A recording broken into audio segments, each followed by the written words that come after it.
Hello everyone, आपका स्वागत है हमारे चैनल पर। तो आज हम इस वीडियो में थर्मोकेमिस्ट्री का जो चैप्टर है उसके बारे में स्टडी करेंगे। तो थर्मोकेमिस्ट्री क्या है? ये फिज़िकल केमिस्ट्री की ब्रांच है जिसमें हम एनर्जी का एक्सचेंज पढ़ते हैं। कौन सा एनर्जी का एक्सचेंज? जो केमिकल रिएक्शन में होता है या फिर जो फिज़िकल ट्रांसफॉर्मेशन वाली रिएक्शन होती है। फिज़िकल ट्रांसफॉर्मेशन मतलब सॉलिड का लिक्विड में कन्वर्ट होना या फिर लिक्विड का सॉलिड में, इसी तरह लिक्विड का वेपर में, वेपर का लिक्विड में, या फिर सीधा सॉलिड का गैस में कन्वर्ट होना। तो ये होती है हमारे पास फिज़िकल ट्रांसफॉर्मेशन। ठीक है, तो इन रिएक्शन के अंदर जो हमारा एनर्जी का चेंज होगा वो हम सब थर्मोकेमिस्ट्री के अंदर पढ़ते हैं। ठीक है, अब क्या है, जितनी भी रिएक्शन हम करवाते हैं लैब के अंदर वो सारी होती है कांस्टेंट प्रेशर पे। कांस्टेंट प्रेशर का क्या मतलब है? लैब के अंदर कौन सा जो प्रेशर वो कितना है? वो है 180, क्योंकि हमारा जो प्रेशर है वो 1 एटमॉस्फेरिक प्रेशर है। तो जितनी भी रिएक्शंस होती हैं वो लगभग कांस्टेंट प्रेशर, क्योंकि प्रेशर तो चेंज होगा नहीं, 180 में ही रहता है मोस्टली टाइम। तो जो रिएक्शन कांस्टेंट प्रेशर पे करवाई जाती हैं और उसमें जो एनर्जी चेंज होगा, यानी कि कांस्टेंट प्रेशर पे जो एनर्जी चेंज होता है उसको बोलते हैं हम एंथैल्पी चेंज। तो जितनी भी रिएक्शन होंगी उसके अंदर हम क्या पढ़ेंगे? एंथैल्पी चेंज, यानी कि exchange of heat at constant pressure. अब हम इसको कैसे रिप्रेजेंट करते हैं? डेल्टा एच से रिप्रेजेंट करते हैं और नीचे सब्सक्रिप्ट में लगा देते हैं कि वो कौन सा एंथैल्पी चेंज है। यानी कि रिएक्शन के लिए हम एंथैल्पी चेंज पढ़ते हैं तो सब्सक्रिप्ट में लगा देंगे आर। डेल्टा रिप्रेजेंट करता है चेंज को और एच रिप्रेजेंट करता है एंथैल्पी। ठीक है, तो जो एंथैल्पी चेंज के लिए हम यूनिट लिखते हैं वो यूनिट क्या होती है? किलोजूल पर मोल। भाई ये आपकी एसआई यूनिट है। अब क्या है? रिएक्टेंट है, हमने बीकर में रिएक्टेंट डाले, रिएक्शन हो गई, क्या बन गया? प्रोडक्ट, यानी कि रिएक्शन हो गई। तो किसी भी रिएक्शन के अंदर कितना एंथैल्पी चेंज होगा उसको हम क्या बोलेंगे? Reaction enthalpy. और जो आपका फॉर्मूला होता है एंथैल्पी चेंज कैलकुलेट करने का, देखो, डेल्टा रिप्रेजेंट करेगा चेंज को, एच रिप्रेजेंट करता है एंथैल्पी को और आर रिप्रेजेंट कर रहा है कि ये रिएक्शन के दौरान कितना एंथैल्पी चेंज हुआ है। तो किसी भी रिएक्शन का एंथैल्पी चेंज निकालने के लिए हम क्या करेंगे? सम ऑफ एंथैल्पी जो प्रोडक्ट है माइनस सम ऑफ एंथैल्पी जो रिएक्टेंट, यानी कि जितने भी प्रोडक्ट हैं उनकी एंथैल्पीज का सम करेंगे और उसमें से हम रिएक्टेंट की एंथैल्पीज को माइनस कर देंगे। तो हमारा रिएक्शन के दौरान कितना चेंज आएगा वो कैलकुलेट हो जाएगा।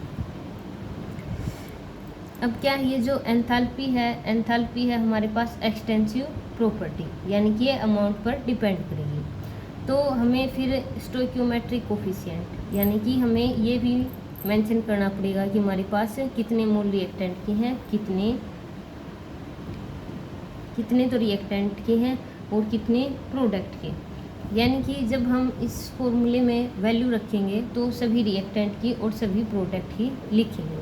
और ये जो ए है, ए रिप्रेजेंट करता है स्टोइकियोमेट्रिक कोफिशिएंट। यानी कि देखो, ये हमारे पास ए रिएक्टेंट है, ये बी रिएक्टेंट है और ये होता है स्टोइकियोमेट्रिक कोफिशिएंट। ठीक है, यानी कि जो ए रिएक्टेंट है उसके हमारे पास ए मोल है और जो बी रिएक्टेंट है उसके हमारे पास बी मोल है। यानी कि हम ये नहीं है कि सिर्फ एक रिएक्टेंट की एंथैल्पी लेंगे, नहीं, हमारे पास कितने मोल हैं रिएक्टेंट के? ए मोल है। तो एंथैल्पी क्या है? एक्सटेंसिव प्रॉपर्टी, तो हमें 5 मोल की एंथैल्पी लेनी पड़ेगी। इसी तरह ये दूसरा रिएक्टेंट है, इसमें हमारे पास ये भी मान लो 5 है, यानी कि 5 मोल रिएक्टेंट की एंथैल्पी लेनी पड़ेगी। तो ये बात है, एक्सटेंसिव प्रॉपर्टी है एच, तो यानी कि इसीलिए ये स्टोइकियोमेट्रिक कोफिशिएंट भी हम साथ में लिखते हैं। ठीक है, तो जो एंथैल्पी जो प्रोडक्ट है उनका सम करेंगे और उसमें से रिएक्टेंट का माइनस कर देंगे। तो ये वाला सिंबल रिप्रेजेंट करता है समेशन, यानी कि सबको ऐड करेंगे। और ए एंड बी रिप्रेजेंट करता है स्टोइकियोमेट्रिक कोफिशिएंट, यानी कि हम जितने मोल्स ले रखे हैं उसके साथ भी मल्टीप्लाई करेंगे, क्योंकि एंथैल्पी है एक्सटेंसिव प्रॉपर्टी। अब हमारे पास क्या होता है, ये फॉर्मूला कब लगाना है हमें, यानी कि प्रोडक्ट माइनस रिएक्टेंट, ये तब लगाना है जब हमें स्टैंडर्ड एंथैल्पी जो फॉर्मेशन ऑफ रिएक्टेंट और प्रोडक्ट इज गिवन, यानी कि जो एंथैल्पी ऑफ फॉर्मेशन का डाटा गिवन होगा, किसका, रिएक्टेंट और प्रोडक्ट का, या फिर गिब्स फ्री एनर्जी का डाटा गिवन हो, या फिर एंट्रोपी का, तो हम जो चेंज निकालते हैं वो कैसे निकालते हैं, प्रोडक्ट माइनस रिएक्टेंट करते हैं। एक फॉर्मूला आता है हमारे पास ये, यानी कि ये भी क्या है, change in enthalpy of A reaction. यहाँ क्या लिख रखा है, यहाँ मैंने पहले रिएक्टेंट लिख रखा है और इसमें से प्रोडक्ट माइनस कर रखा है। ये फॉर्मूला कब लगाना है, ये फॉर्मूला तब लगाना जब हमारे पास डाटा कंबशन एनर्जी का गिवन हो या फिर बॉन्ड एनर्जी का। तो देखो दो फॉर्मूले हैं, दोनों क्या कैलकुलेट करेंगे, change in enthalpy of A reaction. लेकिन अब हमें ये देखना है कि एग्जामिनर ने कौन सा डाटा गिवन है।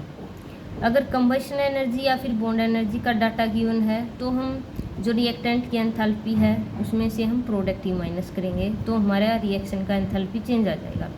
अगर डाटा हमारे पास फॉर्मेशन का गिवन है या फिर गिब्स फ्री एनर्जी का, तो हम जो चेंज है एंथैल्पी का वो कैसे निकालेंगे, वो निकालेंगे प्रोडक्ट माइनस रिएक्टेंट। मैं इसके आपको न्यूमेरिकल भी करवाऊंगी कि कब तो ये फॉर्मूला लगेगा, कब ये फॉर्मूला लगेगा। तो ये चीज़ आपको ध्यान रखनी है। हर क्वेश्चन में आपको प्रोडक्ट माइनस रिएक्टेंट नहीं लगाने देना है, आपको डाटा देखना है कि फॉर्मेशन का गिवन है या फिर कंबशन का या फिर बॉन्ड एनर्जी का। तो ये भैया आप ध्यान से देखना।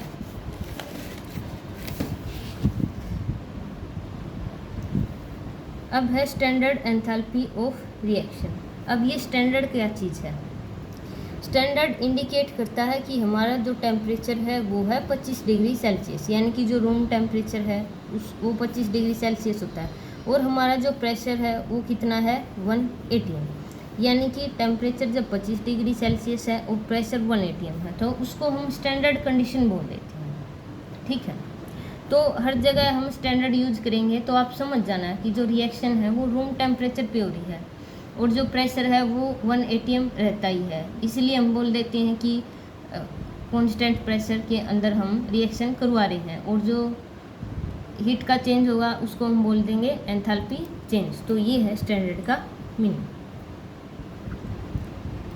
अब स्टैंडर्ड एंथैल्पी ऑफ रिएक्शन का क्या मतलब है, it is the enthalpy for a reaction when all the participating substance are in their standard state. क्या बोला है कि एंथैल्पी चेंज उस रिएक्शन का जिसमें सभी सब्सटेंस अपने स्टैंडर्ड स्टेट में होंगे। अब सब्सटेंस की स्टैंडर्ड स्टेट का क्या मतलब है, अब देखो, standard state of a substance at a specified temperature is its pure form at 1 bar। ये एग्जाम्पल लिख रखा है, standard state of liquid ethanol at 298 kelvin is pure liquid ethanol at 1 bar। यानी कि जो हमारा इथेनॉल होता है, इथेनॉल की जो प्योर फॉर्म है वो क्या है, वो लिक्विड है, और कौन से टेम्परेचर पे 298 केल्विन पे, and pressure 1 bar। 1 bar 1 atm भाई एक ही बात है। ठीक है, तो जो इथेनॉल है, इथेनॉल की स्टैंडर्ड स्टेट क्या है, लिक्विड फॉर्म है। और इसी तरह आयरन है, आयरन किस फॉर्म में एग्जिस्ट करता है, सॉलिड में एग्जिस्ट करता है, क्योंकि वो क्या है, आयरन की स्टैंडर्ड स्टेट है। तो मतलब पहले ये डेफिनेशन आई थी कि वो सब्सटेंस है ना, प्रेशर हमारा 1 bar होना चाहिए, और टेम्परेचर किस पर डिपेंड करेगा कि वो सब्सटेंस उसकी प्योर फॉर्म में होगा। अब देखो जैसे सॉलिड आयरन है, solid iron 500 kelvin and 1 bar पे बिल्कुल प्योर फॉर्म में होता है, पर 500 केल्विन देखो कितना टेम्परेचर हो गया, हम तो सारी रिएक्शन रूम टेम्परेचर पे ही करवा देते हैं। तो पहले तो ये डेफिनेशन आई थी कि प्रेशर 1 bar होगा जब जो सब्सटेंस प्योर फॉर्म में एग्जिस्ट करेगा तो वो उसकी स्टैंडर्ड स्टेट होगी, उसके लिए उसका टेम्परेचर चाहे कितना ही हो। लेकिन उसके बाद साइंटिस्टों ने स्टैंडर्ड स्टेट रूम टेम्परेचर ही मान लिया, यानी कि पहले तो इन्होंने प्रेशर फिक्स किया था कि 1 bar होना चाहिए, लेकिन बाद में क्या कर दिया कि जो हम टेम्परेचर लेंगे उसको भी फिक्स कर देते हैं। वो इन्होंने 25 डिग्री सेल्सियस फिक्स कर दिया, यानी कि 298 केल्विन। अब देखो जैसे आयरन की देखें, आयरन की स्टैंडर्ड स्टेट पहले क्या थी, 500 केल्विन एंड 1 बार पे ये सॉलिड फॉर्म में एग्जिस्ट करेगा। और इथेनॉल की तो ये रूम टेम्परेचर पे थी, इसका तो ठीक था। फिर क्या कर दिया कि टेम्परेचर भी फिक्स कर दिया, जैसे प्रेशर फिक्स कर रखा था ना, उसके बाद वही टेम्परेचर भी फिक्स कर दिया कि रूम टेम्परेचर पे और प्रेशर 1 बार होगा जब हम स्टेट देखेंगे, वो जो स्टेट आएगी सब्सटेंस की। और एक बात और है, वो जो सब्सटेंस है वो स्टेबल फॉर्म में होना चाहिए। अब देखो जैसे ऑक्सीजन है, ऑक्सीजन O2 की फॉर्म में भी मिलती है, O3 की फॉर्म में भी मिलती है। अब देखो जैसे रूम टेम्परेचर है, ऑक्सीजन O2 की फॉर्म में भी पाया जाता है और O3 की भी फॉर्म में पाया जाता है, लेकिन स्टेबल फॉर्म कौन सी है ऑक्सीजन की, वो है O2। तो जो ऑक्सीजन की स्टैंडर्ड स्टेट मानते हैं हम, वो मानते हैं O2। और ये किस फॉर्म में एग्जिस्ट करता है, ये गैस फॉर्म में एग्जिस्ट करता है, ठीक है। तो स्टैंडर्ड स्टेट क्या है किसी भी सब्सटेंस की, वो room temperature and 1 bar pressure पे उसकी जो सबसे ज़्यादा स्टेबल स्टेट होगी उसको हम बोलेंगे स्टैंडर्ड स्टेट। स्टैंडर्ड स्टेट को हम रेफरेंस स्टेट भी बोलते हैं। तो देखो standard state of a substance is it's most stable. अब देखो ऑक्सीजन O3 की फॉर्म में भी एग्जिस्ट करता है, लेकिन जो सबसे ज़्यादा स्टेबल स्टेट होगी उसको भी हम स्टैंडर्ड स्टेट मानेंगे, ठीक है।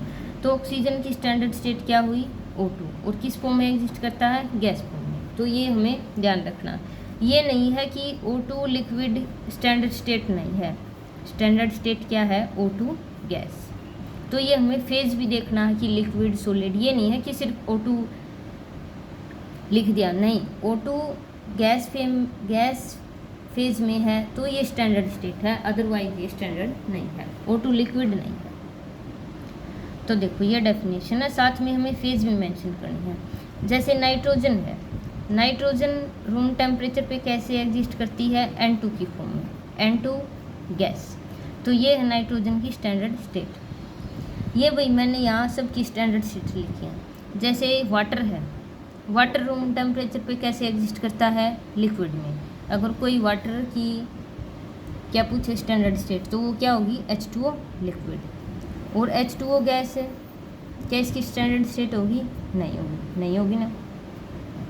इसी तरह हमारे पास है कार्बन, कार्बन की स्टैंडर्ड स्टेट है ग्रेफाइट। अब देखो कार्बन किस फॉर्म में एग्जिस्ट करता है, कार्बन तो ग्रेफाइट में एग्जिस्ट करता है, डायमंड में एग्जिस्ट करता है, इसका एक फुल रिंग भी होता है, ठीक है। और भी हमारे पास C70 80 बहुत सारे एलोट्रोप होते हैं, यानी कि रूम टेम्परेचर पे ये सारी फॉर्म एग्जिस्ट करती है ना। लेकिन इनमें सबसे ज़्यादा स्टेबल कौन है, ग्रेफाइट। तो ग्रेफाइट को हम स्टैंडर्ड स्टेट मानते हैं। तो जो कार्बन की स्टैंडर्ड स्टेट है वो ग्रेफाइट है, और किस फॉर्म में प्रेजेंट है, ये सॉलिड फॉर्म में प्रेजेंट है। इसी तरह नाइट्रोजन की मैंने बता दिया N2 गैस, और ऑक्सीजन की O2 गैस। आयरन है, आयरन किस फॉर्म में एग्जिस्ट करता है, सॉलिड में। अब ब्रोमीन किस फॉर्म में एग्जिस्ट करता है, लिक्विड में। ये वही ध्यान रखना है, ठीक है। यहाँ से डायरेक्ट क्वेश्चन आता है, अब मैं बताऊंगी क्या क्वेश्चन आता है। तो ब्रोमीन की तो आप लिक्विड होता है, और I2 क्या होता है, I2 आपका एग्जिस्ट करता है सॉलिड फॉर्म में। और जो फ्लोरीन है, क्लोरीन है, वो दोनों होती हैं गैस। इसी तरह सल्फर है, सल्फर हमारे पास एक तो रोम्बिक होता है, एक मोनोक्लिनिक होता है, और भी कई टाइप के सल्फर होते हैं। लेकिन रूम टेम्परेचर पे सबसे ज़्यादा स्टेबल कौन है, रोम्बिक है, तो इसको हमने स्टैंडर्ड स्टेट मान लिया। तो सल्फर की रोम्बिक फॉर्म अपने पास स्टैंडर्ड स्टेट है। इसी तरह फॉस्फोरस है, वाइट, ब्लैक और रेड में होता है, ठीक है, लेकिन स्टैंडर्ड क्या है, वाइट है। इसी तरह जो हाइड्रोजन है वो कैसे एग्जिस्ट करती है, H2 की फॉर्म में, और इसकी फेज क्या होगी, गैस होगी। तो इस लिक्विड को छोड़कर अब ये जितने भी ये क्या है, एलिमेंट है। एलिमेंट का क्या मतलब है, उसमें एक ही टाइप के एटम होंगे, ठीक है। तो जितने भी एलिमेंट्स होते हैं उनके लिए जो एंथैल्पी चेंज होता है फॉर्मेशन का, वो होता है हमारे पास 0।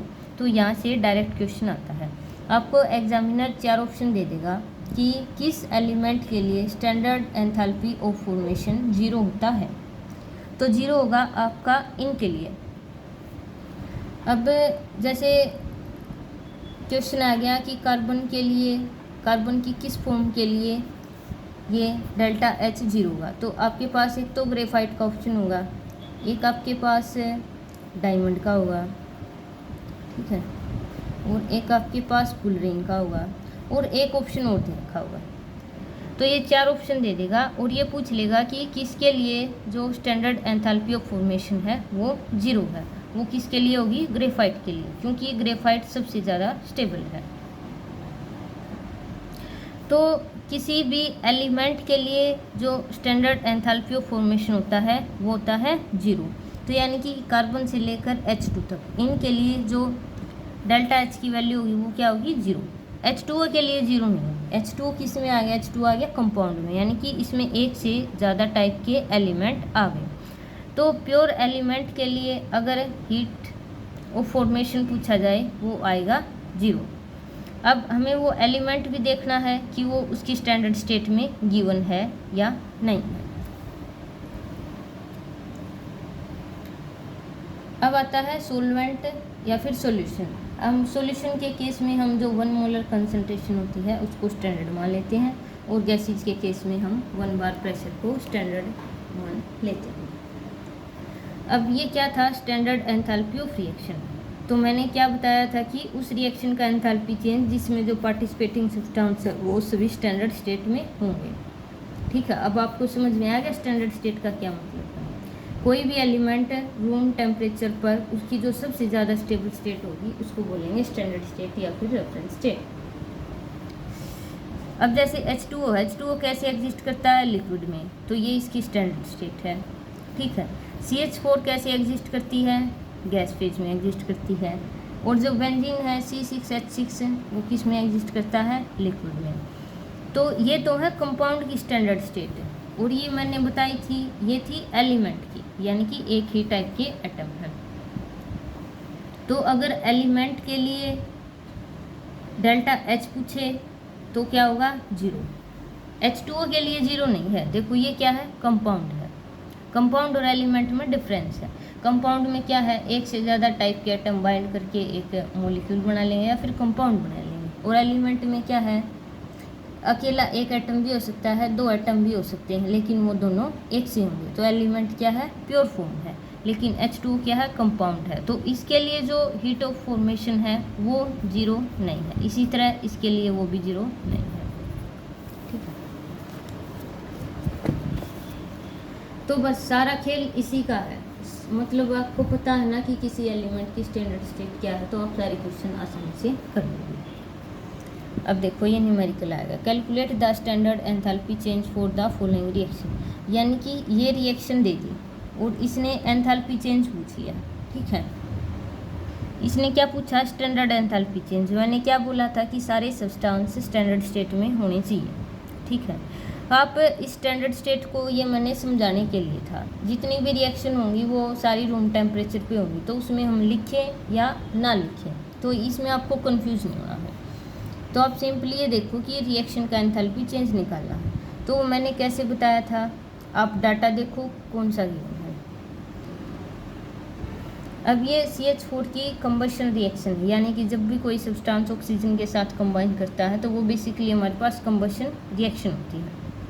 ठीक है, तो हमारे पास CO2 गैस बनेगी और H2O बनेगा लिक्विड फॉर्म में। अब देखो H2O की स्टैंडर्ड स्टेट क्या है? लिक्विड। CO2 की गैस है, O2 की गैस है, CH4 की गैस है। अब क्या दे रखा है? Given that enthalpies of formation of CH4 CO2 and H2O are. देखो क्या दे रखा है? एंथैल्पीज ऑफ फॉर्मेशन दे रखा है। रिएक्टेंट की भी दे रखी हैं और प्रोडक्ट की भी दे रखी हैं। तो आपकी जो CH4 की है उसके लिए ये वैल्यू है, और CO2 के लिए आपके पास ये वैल्यू है, और H2O के लिए आपके पास ये वैल्यू है। देखो इसकी दे दी, इसकी दे दी और इसकी दे दी। इसकी नहीं दी, इसकी मैंने आपको पढ़ा दी कि 0 होगी। ये क्या है? ये ऑक्सीजन की स्टेबल स्टेट है। ऑक्सीजन की क्या है? स्टेबल स्टेट, यानी कि इसकी स्टैंडर्ड स्टेट। और ये क्या है? एलिमेंट है। यानी कि जब देखो वैसे तो ये O2 क्या है, मॉलिक्यूल है, लेकिन इसमें दोनों एटम एक टाइप के हैं, ठीक है, तो इसको हम एलिमेंट में काउंट करते हैं। तो इसके लिए हमारी जो वैल्यू होगी वो 0 होगी। तो जो एलिमेंट है उनकी एंथैल्पीज की वैल्यू एग्जामिनर नहीं देता, ठीक है, उनकी हमें अपने आप 0 मान के चलनी होती है। तो आपको ये नहीं करना है कि ओ हो डाटा तो इनसफिशिएंट है, हमारी स्टेटमेंट पूरी नहीं है, नहीं, मैंने समझा दिया कि कोई भी एलिमेंट है जब स्टैंडर्ड स्टेट में होगा तो उसके लिए वैल्यू 0 आएगी, ठीक है। तो अब दे रखा है फॉर्मेशन का डाटा। अब मैंने पहले पेज पे बताया थी कि जब फॉर्मेशन का डाटा है तो हमें क्या करना है, प्रोडक्ट माइनस रिएक्टेंट, तो आप इसमें वैल्यू रखोगे।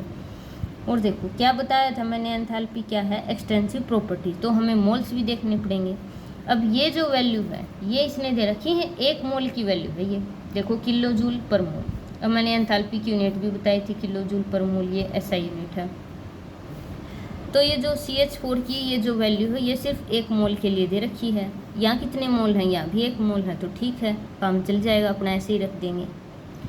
अब है CO2 का 1 मोल है, CO2 के लिए वैल्यू है ये, देखो ये 1 मोल की वैल्यू है, यहाँ भी 1 मोल है। अब H2 देखो, H2 के यहाँ कितने मोल हैं, 2 मोल, और ये वैल्यू किसकी दे रखी है, 1 मोल की, तो इसको हम 2 से मल्टीप्लाई करेंगे क्योंकि एंथैल्पी क्या है, एक्सटेंसिव प्रॉपर्टी। तो आपको ये जो वैल्यूज़ मिलती हैं ये मिलती हैं 1 मोल की, और फिर जो एंथैल्पी है एक्सटेंसिव प्रॉपर्टी है तो फिर हमें साथ में मल्टीप्लाई करना पड़ता है कोफिशिएंट से, देखना है कि कोफिशिएंट 1 है या फिर 1 से अलग है, ठीक है। तो H2O के 2 मोल थे तो हमने 2 से मल्टीप्लाई कर दिया। अब निकालेंगे डेल्टा H, फॉर्मेशन है तो प्रोडक्ट माइनस रिएक्टेंट होगा, प्रोडक्ट में क्या है, CO2 और H2O, देखो ये तो CO2 की लिख दी और ये H2O की, और 2 से मल्टीप्लाई कर रखा है, ठीक है। अब ये पॉजिटिव नेगेटिव भाई ये साइन ध्यान में रखने होते हैं, साथ साथ लिखने हैं, ठीक है। और ये रिएक्टेंट है अपने पास, यानी कि CH4 की लिख दी। जब आप इसको सोल्व करोगे तो आंसर आएगा -890.7 किलो जूल पर मोल। तो देखो ये था अपने पास डेल्टा H है। पहले तो ये देखना है कि फॉर्मेशन का डाटा गिवन है या फिर कुछ और गिवन है, हमें फॉर्मूला डिसाइड करना है, प्रोडक्ट माइनस रिएक्टेंट होगा या फिर रिएक्टेंट माइनस प्रोडक्ट होगा। उसके बाद ये वैल्यू देगा 1 मोल की, हमें फिर मोल चेक करनी है 1 है या 1 से अलग।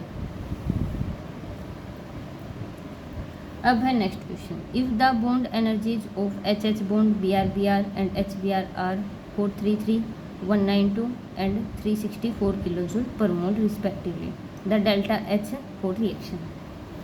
अब देखो अब डाटा किसका दे रखा है, अब डाटा दे रखा है बॉन्ड एनर्जी का, ठीक है, यानी कि हाइड्रोजन का बॉन्ड तोड़ने के लिए कितनी एनर्जी लगेगी, 433, Br का बॉन्ड तोड़ने के लिए कितनी लगेगी, 192।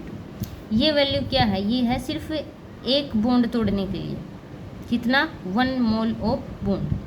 हम देखो भाई जब भी ये किसी भी रिएक्शन की बात करेंगे तो ये 1 लगा हुआ है, इसके आगे 1 लगाए या न लगाए पर ये 1 है, ये 1 इंडिकेट करता है मोल, ये नंबर को इंडिकेट नहीं करता, ये 1 मोल की बात करता है न कि मॉलिक्यूल की। ये मैं आपको आगे बताऊंगी कि जो थर्मोकेमिकल इक्वेशन है उसकी क्या क्या इंपॉर्टेंट पॉइंट्स होते हैं।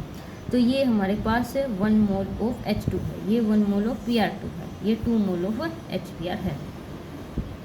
तो ये जो डाटा है यानी कि 1 मोल ऑफ HH बॉन्ड होगा, उसको तोड़ने के लिए कितनी एनर्जी लगेगी, 433 अमाउंट ऑफ एनर्जी।